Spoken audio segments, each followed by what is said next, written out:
పునీత Catherine Ricky గారి యొక్క అసలు పేరు అలెగ్జాండ్రా రొమేలా. వీరు ఇటలీ దేశంలోని ఫ్లోరెన్స్ నగరంలో ఒక ఉన్నత కుటుంబంలో క్రీస్తు శకం 1522 ఏప్రిల్ 23న జన్మించారు. క్యాథరిన్ గారు చిన్నతనం నుండే దేవుని యొక్క భయభక్తుల్లో పెరిగారు. క్యాథరిన్ గారికి ఏకాంతంగా ప్రార్థన చేసుకోవడం అంటే చాలా ఇష్టం. వారి 13 సంవత్సరాల వయసులోనే ఎంతో కఠిన కట్టుబాట్లు కలిగినటువంటి డొమినికన్ సభలో చేరి కన్యాశ్రీగా మారి అక్కడే క్యాథరిన్ అనే పేరును మార్చుకున్నారు. పునీత క్యాథరిన్ గారు క్రీస్తు ప్రభుచే కలవరి కొండకు జరిగిన శ్రమల యాత్రలో ప్రతి ఒక్క సన్నివేశం కళ్లకు కట్టినట్లు అనుభవిస్తూ ఉండేవారు.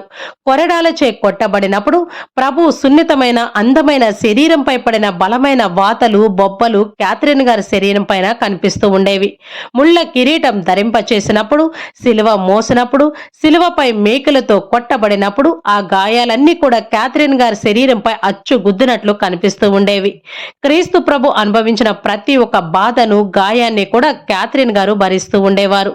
క్యాథరిన్ గారు ఆ పంచ గాయాల యొక్క బాధను చాలా ఓపికగా భరించేవారు. క్యాథరిన్ గారు అద్భుతాలు చేసే గొప్ప వరాన్ని కూడా పొందుకున్నారు. ఇటలీ నగరంలో ఉన్నటువంటి పునీత ఫిలిప్ నేరి గారితోనూ, ఫ్లోరెన్స్ నగరంలో ఉన్నటువంటి పునీత మేరీ మగ్దలేనా గారితో క్యాథరిన్ గారు ఫోన్లో మాట్లాడుతున్నట్లు తన మనసులో మాట్లాడుకుంటూ ఉండేవారు.